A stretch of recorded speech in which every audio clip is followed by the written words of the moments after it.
Alors si Jacques était encore là aujourd'hui, Oui. il ferait quoi? Je sais pas. Je peux pas te répondre. T'as aucune idée.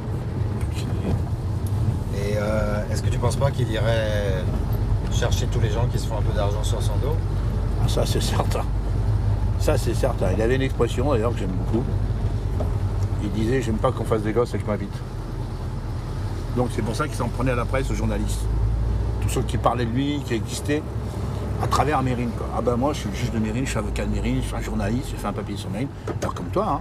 Toi aussi, hein, t'es là, qu'est-ce que tu fais là? Tu fais un film sur Mérine. Donc tu déterres le cadavre de Jacques, tu vas le ronger jusqu'à l'os. Mais je me fais pas d'argent dessus. Bah ça c'est bien. Moi c'est pareil, sauf que moi j'ai en partage, j'ai le vécu en partage. Mais quand je leur dis ça aux journalistes, ils n'aiment pas quoi.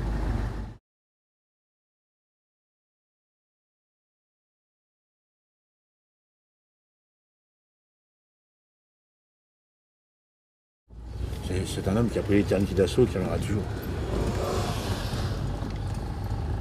Et la période canadienne, est-ce qu'il en... Ah moi je connais pas. Ils l'ont traité. Est-ce que lui en parlait de temps en temps de ses expériences là-bas? Ah bah oui, il nous raconte. Oui, bah, évidemment, vu par lui, en promenade, on avait droit à l'histoire du Canada. Ça nous aidait, ça nous remontait le moral, ça nous faisait rêver. Voilà, et on n'a que ça, que nos souvenirs en partage, à se raconter. Ce qu'il avait réussi au Canada,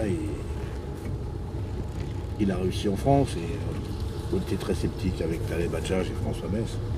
Enfin, il y avait quand même deux parmi nous, deux irréductibles pour l'évasion, c'était Jacques et puis François Mess.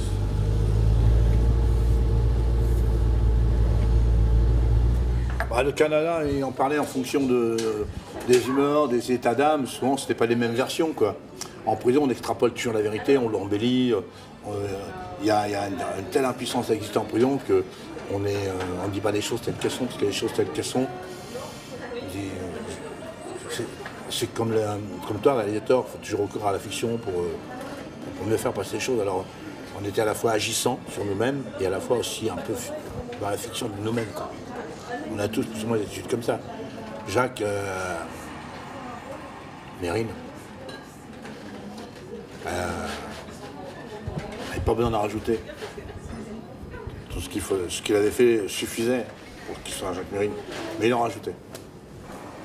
Notamment en revendiquant des morts qu'il n'a pas commis. Il n'y a aucune procédure, ni en France ni au Canada, qui établit qu'il ait tué quiconque. C'est Mercier qui est... Au Canada, si, quand même. Non, au Canada, c'est Mercier, c'est pas lui. Ça, c'est lui qui l'a dit ou... Jacques a revendiqué, enfin, bon, moi, j'attends que les Canadiens m'amènent la preuve. Jean-Claude Mercier qui a tué les deux gardes-chasse. Pas Jacques. Je ne suis pas un exégète de Jacques Mérine, hein. Moi,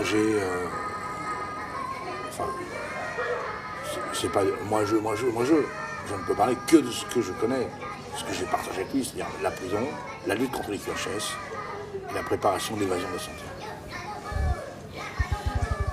Alors, il y en a qui disent, bon, ce que je dois dire, c'est que en prison, on est tous dénudés, on ne porte pas de masque. Et l'homme que j'ai connu en prison, il ne ressemble pas à l'homme médiatique. L'homme que j'ai connu en prison était un homme intelligent, brillant et courageux. Comme personne. S'il y a bien, quand vous êtes un homme du public, quand vous êtes un homme qui parle des médias, tous les voyous qui sont en place, vous les dérangez. C'est les premiers qui vont pas danser. Il n'est pas bête à ce point-là, quoi. En tant qu'il ait des amis particuliers avec qui, peut-être, je ne peux pas répondre à cette question, je n'y étais pas. Mais je dis pourquoi pas. Mais des connexions avec le milieu, même si le milieu a cherché à s'approcher de lui, parce qu'à un moment donné, le milieu a cherché à s'approcher de lui. Est-ce que le milieu a tenté de s'approcher de lui? Pour plusieurs raisons. Je pense pour le livrer à la police. Le milieu, c'est pourri. Le code d'honneur, ça n'a jamais existé.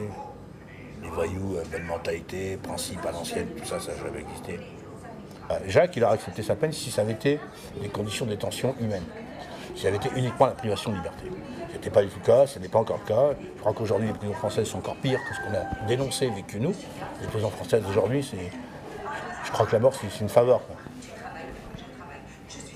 Il nous reste quoi quand on est en quartier de sécurité? Il nous reste nos regards, les oreilles, tout le corps. Ça n'existe plus, quoi. C'est vieillir sans lui, c'est exister sans être en possession de soi-même, quoi.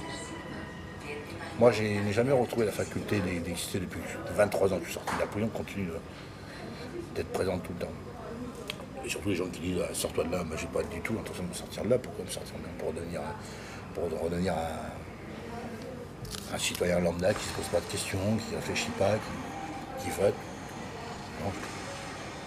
J'ai forgé mon esprit critique, mon libre arbitre, ma façon de penser en prison. La prison était un accélérateur de prise de conscience et de révolte, et je vais mourir debout révolté. Tant que je suis vivant, tant que j'ai pas 12 balles dans la paillasse, je vis. Alors on me dit ouais, bah, qu'est-ce que tu fais de ma vie en soi? Ma vie, je la passe sur la route et je la passe dans les hôtels, dans les bras des femmes.